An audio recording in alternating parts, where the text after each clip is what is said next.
উঠলে সকালে সোনালি রোদ পড়ে, চোখের পাতায় লেগে থাকা কুয়াশা যায় সরে,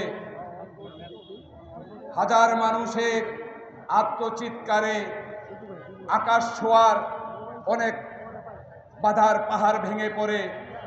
মানব সাগরের কোলাহল শুনি, প্রতিধ্বনি শুনি, আমি প্রতিধ্বনি শুনি, নতুন দিনের যেন প্রতিধ্বনি শুনি। আজকের সবার সম্মানিত সভাপতি, আজকের এই যুব সমাবেশকে যিনি সাফল্যমণ্ডিত করার জন্য সবাইকে সমবেত করেছেন, 7ই নভেম্বরের সিপাহী জনতার বিপ্লবের মাধ্যমে যে বহুদলীয় গণতন্ত্র প্রতিষ্ঠা করেছিলেন শহীদ রাষ্ট্রপতি জিয়াউর রহমান, সেই জিয়াউর রহমানের আদর্শের সৈনিক ছোট ভাই জোসেফ উপস্থিত। আজকের অনুষ্ঠানের প্রধান অতিথি রাজপথের লড়াকু সৈনিক, বারবার কারা নির্যাতিত নেতা, নারায়ণগঞ্জের মহানগর বিএনপির আদর্শের সৈনিক, মহানগর বিএনপির আহ্বায়ক অ্যাডভোকেট শাকত হোসেন খান উপস্থিত। আজকের এই অনুষ্ঠানের প্রধান বক্তা রাজপথের লড়াকু সৈনিক, 90-এর স্বৈরাচার বিরোধী ছাত্র আন্দোলনের ছাত্র ঐক্যের অন্যতম নেতা, নারায়ণগঞ্জ মহানগর বিএনপির বিপ্লবী সদস্য সচিব বন্ধুবর আবু আলী সুফ খান টিপু উপস্থিত। আজকের এই অনুষ্ঠানের সম্মানিত অতিথি ছোট ভাই নারায়ণগঞ্জ মহানগর বিএনপির বিপ্লবী যুগ্ম আহ্বায়ক, সোনালী ছাত্রদলের সোনালী অতীত ছোট ভাই ফতে মোহাম্মদ রাজা রিপন উপস্থিত। নারায়ণগঞ্জ মহিলা দলের মহানগরের বিপ্লবী আহ্বায়ক, ছাত্রদলের সোনালী অতীত দিলারা মাসুদ ময়না সহ যুবদল নারায়ণগঞ্জ থানা, বন্দর থানা এবং প্রতিটি ওয়ার্ডের যে নেতৃবৃন্দ রয়েছেন তাদেরকে জানাচ্ছি নারায়ণগঞ্জ মহানগর বিএনপির পক্ষ থেকে সংগ্রামের শুভেচ্ছা অভিনন্দন।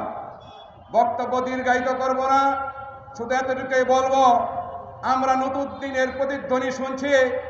আমরা বহুদলীয় গণতন্ত্রের প্রবক্তা শহীদ রাষ্ট্রপতি জিয়াউর রহমানের সৈনিক হিসেবে এখন এই মঞ্চে দাঁড়িয়ে বলতে পারি, আগামী বাংলাদেশের গণতন্ত্রের রূপকার হবে আমাদের ভারপ্রাপ্ত চেয়ারম্যান, তারুণ্যের অহংকার, আগামীর রাষ্ট্রনায়ক জনাব তারেক রহমান। তিনি ইতিমধ্যেই দেশবাসীকে আশ্বস্ত করেছেন, মানুষের প্রতি আস্থা এবং বিশ্বাস অর্জন করে সকল বিশৃঙ্খলা, সকল ষড়যন্ত্রকে নস্যাৎ করে দিয়ে এদেশের মানুষ তাদের নেতা নির্বাচিত করবেন।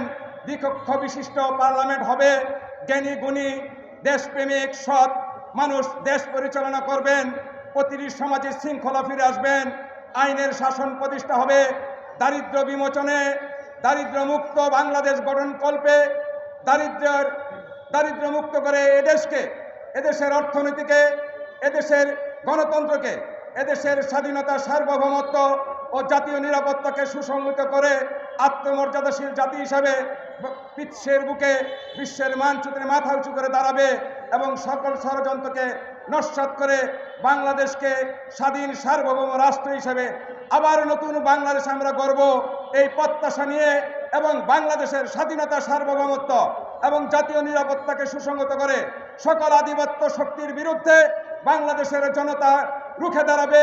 7ই নভেম্বরের সিপাহী জনতার বিপ্লবের মাধ্যমে যেভাবে বাংলাদেশকে একটি গতিশীল রাষ্ট্রে পরিণত করেছিল, আগামী দিনেও বাংলাদেশ সেই রাষ্ট্রে পরিণত হবে তারেক রহমানের নেতৃত্বে, এই আশাবাদ ব্যক্ত করে সবাইকে ধন্যবাদ জানিয়ে এবং আজকের যারা এই অনুষ্ঠান আয়োজন করেছেন তাদেরকে ধন্যবাদ জানিয়ে আমি আমার বক্তব্য শেষ করছি। খোদা হাফেজ। বাংলাদেশ জিন্দাবাদ, বাংলাদেশ জাতীয়তাবাদী দল জিন্দাবাদ, শহীদ রাষ্ট্রপতি জিয়াউর রহমান অমর হোক, দেশনেত্রী বেগম খালেদা জিয়া জিন্দাবাদ, তারুণ্যের অহংকার, আগামী রাষ্ট্রনায়ক তারেক রহমান জিন্দাবাদ। সবাইকে ধন্যবাদ।